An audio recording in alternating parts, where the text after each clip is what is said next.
Isso aí que ela ficou gente. louca nesse meio tempo. Mas não, ela era testadora de jogo e ficou louca Sim. antes. Tá, entendi. Pelo que eu entendi. Isso eu Indo não lá sabia. trabalhar, ela não tem uma posição, pois ela é uma desenvolvedora, ela é uma programadora. E aí ela tem a brilhante ideia de ser uma guarda noturna, tentar vigiar as coisas e vai ser o tempo Sempre. perfeito, pois como vai ser de noite, ela pode ficar Mano. livremente andando. Ninguém nunca tinha ouvido falar em guarda noturno antes desse jogo, mano. Ninguém. Tu falava guarda noturno, ninguém nem sabia que era profissão antes desse jogo ser inventado. Nem existia guarda noturno. Pelo lugar, fazendo as coisas delas e explorando o que o vírus tá querendo falar com ela. Mas nesse meio tempo, ela tem até uma surpresa, pois alguém de cima indicou essa mulher pra ela ir pra Pizzaplex. Existe esse arquivo dentro do Security Breach, falando que alguém nomeou ela pra ser guarda noturna, é indicado por alguém que foi redigido. Tipo, alguém indicou do alto escalão pra ela ir lá. Ou seja, talvez alguém lá de cima saiba o que tá acontecendo e tá colocando a mulher que talvez saiba do que tá acontecendo também. Ela teve essa indicação. É uma e no meio dessa conspiração, indicação, então. ela passa por alguns processos de como se fossem aqueles estágios, sabe? Como se as pessoas fizessem algumas entrevistas pra ver se você é apta para o emprego. Algumas dessas entrevistas vão estar marcadas pelos CDs que a gente descobre com os olhos da Roxane. Depois que a gente passa as coisas do Security Breach, você vai adquirir os olhos da Roxane e você vai poder ver os CDs. Eu respeito quem teve a coragem e a boa vontade de sair por aí catando CD sem save, viu? Assim, eu bato palma. Pelo lugar. Eu chego nisso daqui a pouco. Mas os CDs, eles vão contar o que aconteceu ainda entre esse meio tempo, o que rolou. E nesse meio tempo, a terapeuta que tá fazendo as coisas junto com a Vene, falando, olha, eu sou da Fesper, eu tenho que vir aqui te analisar pra ver se você é apta para o trabalho, se você tá tudo bem. E a terapeuta vai passando o tempo e a Vanessa vai trabalhando nesse lugar ainda, tipo, vai fazendo as coisas de guarda noturna. E aí a terapeuta vai falando, olha, a gente achou esquisito que você fez isso, a gente achou estranho uma coisa ou outra e por aí vai. Nesse meio tempo, a Pizzaplex então tá sendo montada e ela acaba entrando como guarda noturna de alguma forma. Ela lá dentro, ela vai relatar alguns problemas, principalmente vindo de alguns dutos e principalmente alguns barulhos, algumas coisas estranhas que estão acontecendo dentro do lugar. Só um parênteses. A psicóloga viu algo de estranho com a guarda noturna, tá? A psicóloga notou coisas de estranho com a guarda noturna e ainda assim deixaram ela trabalhar como guarda. Sim. Até porque guarda com probleminha na cabeça não é problemático. É, realmente. Nem um imagina. pouquinho. Tenta avisar e tenta chamar a equipe de ar-condicionado, por exemplo, mas os caras não conseguem replicar e tá vendo muito barulho em vários lugares lá dentro da Pizzaplex. Outra coisa que acaba acontecendo também antes, né, da Pizzaplex surgir, a gente encontrar o Gregory, por exemplo, os caras estão reformando a Roxy Raceway, que é como se fosse uma pista de kart indoor, onde você vai lá competir com a Roxane e tudo mais. Lá embaixo, eles acabam tentando ver algumas coisas que estão, tipo, tá surgindo uns buracos, algumas coisas e tal, né, nessa parte do kart, e eles acabam descobrindo que tem umas coisas lá embaixo, tipo, uns elevadores antigos, umas partes meio esquisitas, sabe? Uns negócios meio estranhos, como se estivesse ainda em aberto. Então eles pegam tudo isso e tentam falar pros funcionários pra ou fechar tudo, soterrar tudo, ou ver o que tá acontecendo lá embaixo. Eu acho Tipo, que é melhor a Fesber meio que manda, ó, dá uma olhada aí, mas a gente não se responsabiliza o que for acontecer, tá ligado? A Vanessa, como ela já tá trabalhando lá dentro, ela vai, então, como, né, influenciada, aquela coisa toda, ela vai e acaba entrando dentro desse lugar. Ela acaba ganhando confiança dos funcionários, ela acaba ganhando as pessoas, sabe, tipo, pela lábia, pelo papo, ou pelo jeito dela, não sei. Porque vocês lembram até do próprio Luiz Cabreira, que ela trocava ideia lá no FNAF-R dos e-mails e tudo mais? Era como se fosse um amigo. Na verdade, ela... Lembro. O que é o FNAF-R? É FNAF de celular? Tipo, ele botou um pouquinho da gameplay ali. É tipo um FNAF VR, só que no celular? O que é a R? Não conheço, não.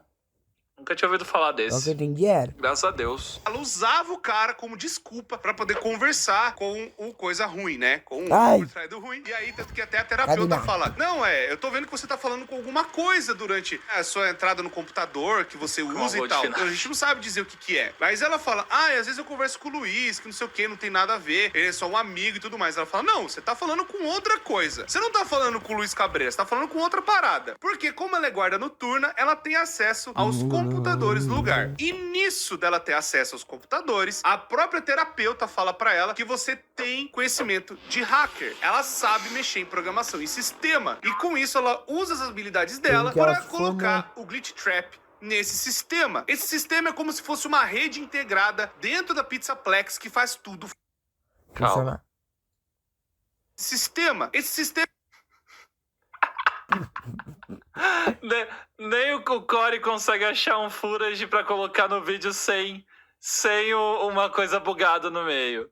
É como se fosse uma rede integrada dentro da Pizzaplex que faz tudo funcionar. Eles decidiram colocar o mesmo sistema pra, tipo, organizar o staff boss, organizar os animatrônicos, organizar o que fecha e o que abre. Tudo basicamente controlado por esse sistema, dessa rede. Mas o mais importante que vocês precisam saber é, com acesso a essa rede, a Vanessa acabou colocando o Glitch Trap dentro da parte de todo lugar, praticamente, pra ele poder andar solto dentro da rede que tava ali dentro. E nisso, acaba descobrindo que essa rede também tá conectada lá embaixo de alguma forma. Não numa parte de rede, mas numa parte até que elétrica. Tipo, eles começam a detectar as coisas que estão lá embaixo e tem até como se fosse alguma coisa sugando a energia lá pra baixo. E aí então a Vanessa vai verificar e ela nada mais nada menos que encontra o lugar onde o William Afton acabou falecendo. Ou, entre aspas, falecendo, né? Porque o homem nunca morre, né? O homem Falecendo. Esse lugar é o mesmo lugar da pizzaria Simulator FNAF 6. Aí então a Vanessa pega, vai e tenta remontar o cara de alguma forma. Ele só é um resto de cadáver, uma coisa assim meio estranha. E como ela acaba utilizando, né, a parte das câmeras para não ser detectada, e principalmente ela montou uma roupa. Isso é um detalhe muito importante. Como ela montou uma roupa de Vanny, né, como se fosse uma roupa de coelha, meio que as coisas meio que passam desapercebido. Como ela tem sistema de hacking, ela acabou talvez fazendo... Como ela tá vestida de coelha, tudo meio que passa despercebido, né? Ah, se fosse ela sem a roupa, aí seria estranho. Sim. Aí seria estranho a guarda noturna andando pra lá e pra cá. Mas como é uma coelha, aí tá de boas. Aí ninguém percebe.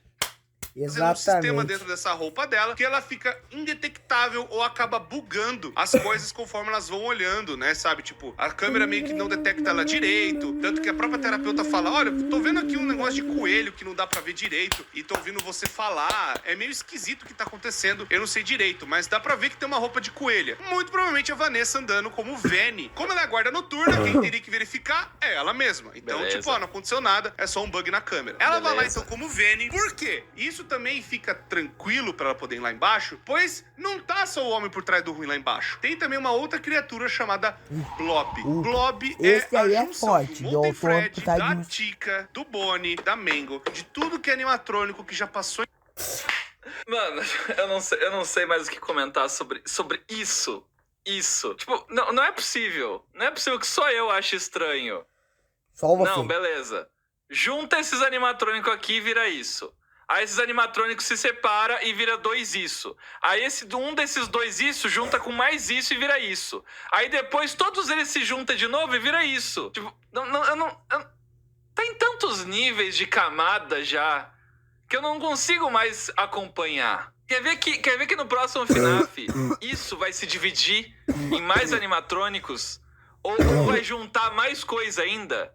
Em Five Nights at Freddy's e que teve alguma alma. Até a Baby tá lá no meio. A Puppet tá lá no meio. Tudo que é animatrônico, que, entre aspas, teria uma criança, né, que teve uma alma dela ali dentro, acabou também sendo atraída pra esse lugar. Como o Blob, essa criatura já com várias almas dentro dele, e ele é esse bicho caótico, né, ele talvez ficou como o bicho principal, tanto que é a cara do Funtime Fred, mas o restante são outras almas de outros animatrônicos, até do FNAF 2, por exemplo. Então, quando o Harry montou aquela armadilha, não foi só os animatrônicos que nós vimos, tipo Scrap Trap, Scrap Baby, Left e o Molten Freddy. Ele acabou também chamando outros bichos, outras coisas que também queriam se alimentar dos remanescentes. Aí eu vou ter um vídeo que eu vou explicar o que é esse negócio de remanescente, que são as almas das crianças. Mas dando um paralelo muito assim, sabe? Só pra vocês entenderem. É como se fosse a alma dessas pessoas, né? Das crianças que acabaram morrendo. Detalhe, ele já explicou isso no outro vídeo de FNAF. Ele disse que ele vai ter que fazer mais um vídeo explicando